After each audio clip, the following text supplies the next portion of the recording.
बंगाल की हिंसा पर सर्व समाज ने महामहिम राष्ट्रपति के नाम सौंपा ज्ञापन। कहा, बंगाल में हो रहे खेला हो समाप्त, लगाए राष्ट्रपति शासन।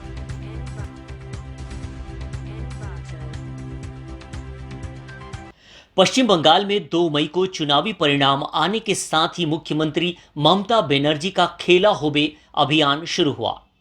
जिसके बाद बंगाल में हिंदू और भाजपा समर्थित सदस्य और आम जनता पर लगातार हिंसा, आगजनी, मारपीट और हत्याएं जैसे खबरों से पूरा मीडिया जगत छा गया। जहां लगातार खबरों के बाद भी ममता पर आंच तक नहीं आई। आज बंगाल उसी तर्ज पर जल रहा जिस तर्ज पर कभी जम्मू कश्मीर चला और लोग वहां कश्मीरी पंडित अपना सब कुछ छोड़कर जान बचाकर वहां से पलायन कर निकले। अगर यही हाल रहा तो दूसरा कश्मीर बनने से कोई नहीं रोक पाएगा। जहां ममता बनर्जी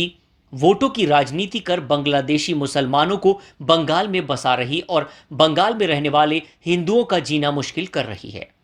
जिसे लेकर धमतरी के सभी समाज के प्रतिनिधियों ने महामहिम राष्ट्रपति राज्यपाल के नाम ज्ञापन सौंप बंगाल में हिंसा रोकने के कदम उठाने की मांग की है। साथ ही साथ राष्ट्रपति शासन लागू कर उपद्रवियों पर नकेल कसने की मांग की, ताकि हिंदुस्तान को बचाया जा सके। एक रिपोर्ट राजू दीवान की। धमतरी के प्रबुद्ध नागरिक के द्वारा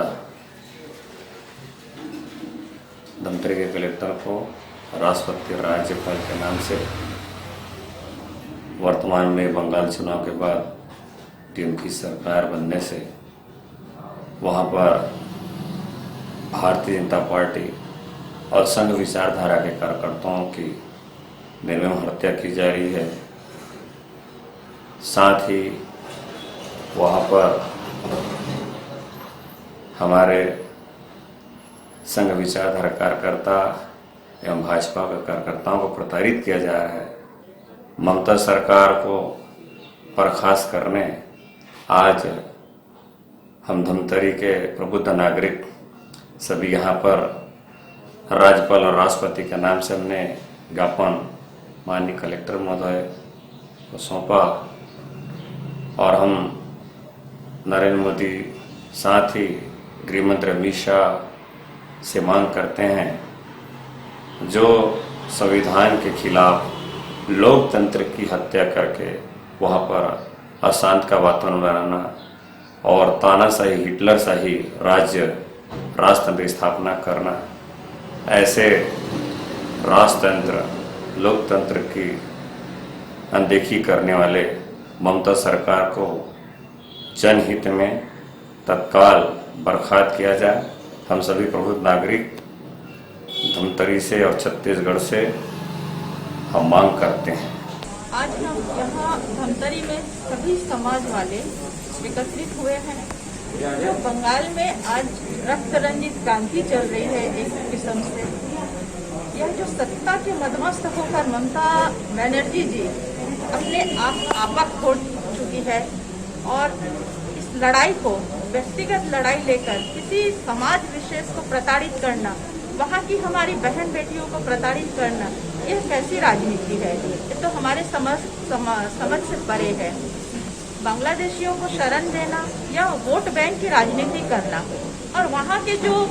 हिंदू है वो आज पूजा से वंचित होते हैं, सरस्वती पूजा से वंचित होते हैं, दुर्गा पूजा से वंचित होते हैं। तो हम भी यहाँ बंगाली समाज का प्रतिनिधित्व करते हैं, यहाँ भी हमारे समाज वाले हैं, तो हम ऐसे घृणित कार्य की निंदा करते हैं और वहाँ शांति व्यवस्था स्थापित हो। इसलिए महामहिम राष्ट्रपति जी को और यहाँ के राज्यपाल जी से हम अनुरोध करते हैं कि वहाँ पर या तो राष्ट्रपति शासन लागू की जाए या वहाँ के जनता को संरक्षण दी जाए, ताकि वो पलायन से बचे। अपनी भूमि, अपनी माटी को छोड़ के जो वो वहाँ घर द्वार सब छोड़ के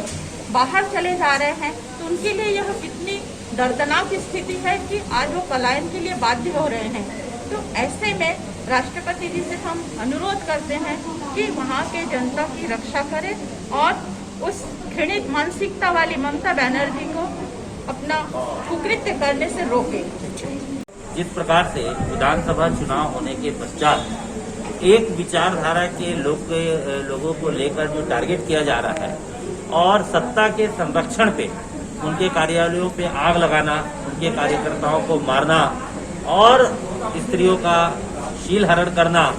और जिस प्रकार का कृत्य चल रहा है, तो लगभग 1 लाख लोग आज बंगाल से पलायन को मजबूर हो रहे हैं। तो हिंदू समाज की इस प्रकार की दुर्दशा देखकर और हमें बड़ा खराब लग रहा है और हम सब यहाँ विभिन्न समाज के प्रतिनिधियों ने इस विषय पे बातचीत की और बातचीत करके आज हमने राष्ट्रपति जी और राज्यपाल जी के नाम से एक ज्ञापन सौंपा है कि हम नहीं चाहते कि वह दूसरा कश्मीर बने। जिस प्रकार से कश्मीर में योजनाबद्ध तरीके से वहाँ के हिंदुओं को निकाला गया